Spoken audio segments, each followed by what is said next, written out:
Hello everyone, welcome to philosophy junction. My name is Deepak Kumar. आज के session में आप सभी का स्वागत है, वंदन है। आज के सेशन में हम लोग न्याय दर्शन पढ़ेंगे। न्याय को डिटेल्स में पढ़ेंगे। न्याय दर्शन होता क्या है, सत्य को जानने की खोज के रास्ते, खोज के मार्ग, खोज के माध्यम, उचित सत्य को जानने के मार्गों को ही न्याय दर्शन कहते हैं। न्याय दर्शन के प्रतिपादक महर्षि गौतम हैं। महर्षि गौतम का अन्य नाम मेघातिथि गौतम है।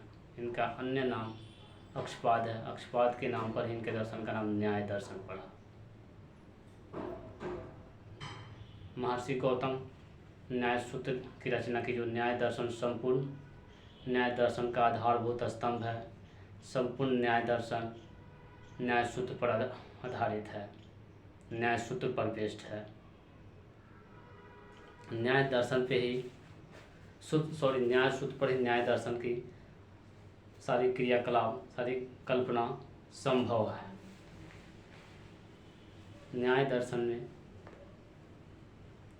दुखों से मुक्ति के लिए मार्ग खोजना न्याय दर्शन का परम उद्देश्य है।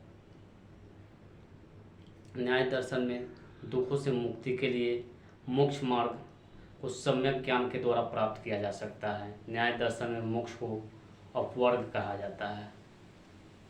मोक्ष जो बंधन, अपने प्राय के बंधन में पड़े रहना, मोह माया के कारण जो आदमी बंधन में पड़ता है, इन दुखों से मुक्ति पाना न्याय दर्शन का परम उद्देश्य है। जो न्याय दर्शन में मोक्ष को अपवर्ग की संज्ञा दी गई है। न्याय दर्शन में ज्ञान प्राप्त करने के साधन बताए गए हैं, जो तालिका से स्पष्ट करेंगे। ज्ञान का मतलब होता है जानना या बोध। ज्ञान के दो भेद हैं, अनुभव और स्मृति। अनुभव पूरी तरह बुद्धि पे बेस्ड होती है, बुद्धि की उपज होती है। अनुभव और बुद्धि दोनों एक ही सिक्के के पहलू हैं। स्मृति जाने हुए विषयों को स्मरण करना, पुनः जानना, याद करना स्मृति है। अनुभव दो प्रकार के होते हैं। जो न्याय दर्शन में ज्ञान प्राप्त करने के दो साधन हैं, प्रमा और अप्रमा। प्रमा को यथार्थ ज्ञान कहते हैं और प्रमा को अयथार्थ ज्ञान कहते हैं। अब इसको डिटेल में पढ़ते हैं। प्रमा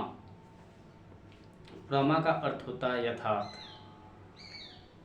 यथार्थ ज्ञान जो वस्तु जैसी है उसी रूप में स्वीकार करना एक प्रमा है। प्रमा में कोई भ्रम नहीं होता है।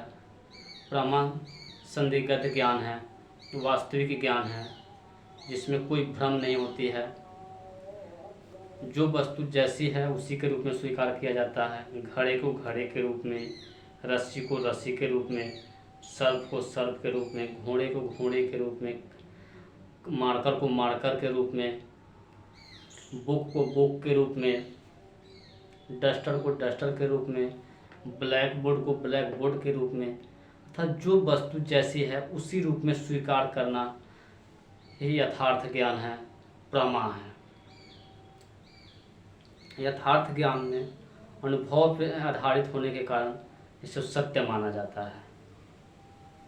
जो सत्य ज्ञान है, जो यथार्थ है, वो प्रमा कहलाती है और यथार्थ ज्ञान कहलाती है।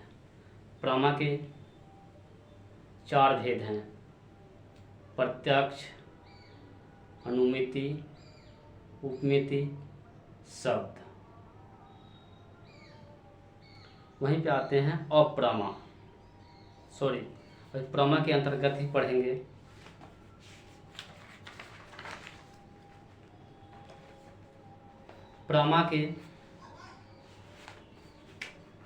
प्रमा के तीन अंग हैं।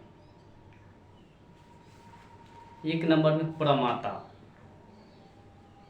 प्रमाता का मतलब होता है ज्ञान प्राप्त करने वाले को प्रमाता कहा जाता है।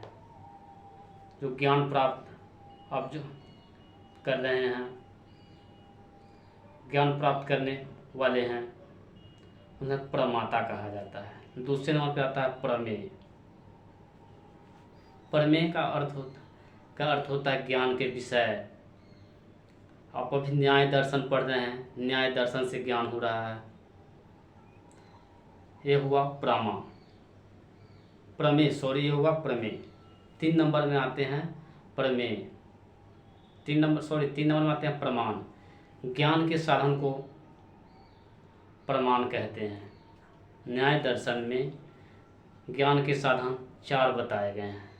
1 नंबर में प्रत्यक्ष, 2 नंबर में अनुमान, 3 नंबर में शब्द, 4 नंबर में उपमा। प्रत्यक्ष 1 नंबर में प्रत्यक्ष को थोड़ा सा संक्षिप्त में पढ़ेंगे। प्रत्यक्ष 2 शब्दों के योग से बना है। प्रति जोड़ अक्ष, जो आंखों के सामने हो वही प्रत्यक्ष है। इंद्रियार्थ प्रत्यक्ष को न्याय दर्शन में कहा गया इंद्रियार्थ सन्निकर्ष किम जन्म। प्रत्यक्ष इंद्रियों के द्वारा जाना जा सकता है। जो हमारी 5 इंद्रियां हैं, आँख, नाक, कान, जीभ, त्वचा, इस 5 माध्यम से हमें ज्ञान होता है। आँख के द्वारा सांसारिक वस्तुओं को देख पाते हैं, रूपत्व का ज्ञान होता है। कान से सुनते हैं, नाक से सुगंध लेते हैं, त्वचा से कोई वस्तु का मुलायम है वो सब सभी का मैंने ज्ञान इंद्रिय से सभी तरह का ज्ञान होता है। वहीं पे आते हैं दूसरे नंबर पे अनुमान। अनुमान 2 शब्दों के योग से बना है। अनु जोड़ मान का मतलब होता है बाद, और एक अनु का मतलब बाद और मान का मतलब पहचान, बाद के ज्ञान को अनुमान कहते हैं। ऐसे पहाड़ पे धुआं को देख करके आग का अनुमान किया जाता है कि यहाँ पे आग है। शब्द 3 नंबर में शब्द, आप्त पुरुष के वचन को शब्द कहा जाता है, अर्थात किसी विश्वासी व्यक्ति के कथन को शब्द कहा जाता है। ऋषि महात्मा ईश्वर की वाणी को शब्द कहा जाता है। शब्द ईश्वरीय साधन है। किसी विश्वासी पुरुष के मत को, वक्तव्य को, कथन को, उनकी बातों को शब्द कहते हैं। 4 नंबर में आता है उपमान। उपमान का मतलब है कंपेयर करना। जैसे कि मान लीजिए कि आपको कोई वस्तु, आप कहीं जा रहे हैं, आपको बता दिया कि नीलगाय भी सेम गाय की कलर की होती है, उसके पास भी 4 पैर होती है, वो भी उजली होती है, काली होती है। तो आप जंगल में जाते हैं तो आप गाय की जैसी वस्तु नीलगाय को देखते हैं तो समझ लेते हैं कि गाय ही है।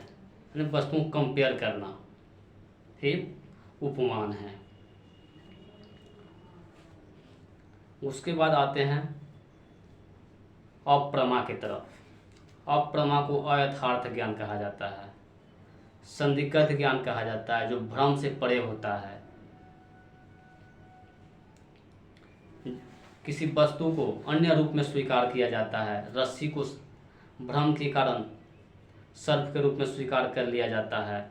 जैसे आप कहीं रास्ते में जा रहे हैं, अंधेरे में आप पोल को देखते हैं तो समझ लेते हैं कि वहाँ भूत है। ये सब भ्रम के कारण होता है। ये सब अप्रमा ज्ञान है। अप्रमा असंदिग्ध ज्ञान है जो भ्रम से रहित होता है। अप्रमा के 3 भेद हैं। संशय, अनिश्चित ज्ञान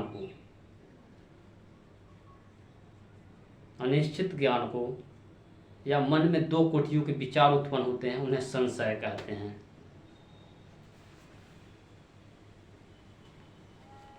उसके बाद 2 नंबर पर आते हैं भ्रम।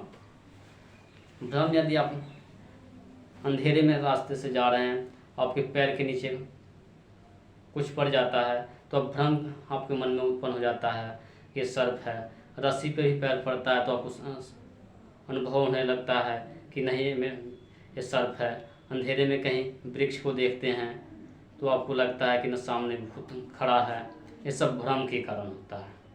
3 नंबर में आते हैं तर्क। तर्क मतलब किसी वस्तु को अप्रत्यक्ष तरीके से पेश करना, ये तर्क कहा जाता है। जैसे कि आप कहीं रास्ते में जा रहे हैं, कहीं धुआं आते हुए देख करके अब आग होने की कल्पना कर लेते हैं कि वहाँ पे आग है। ये सब भ्रम के कारण होता है।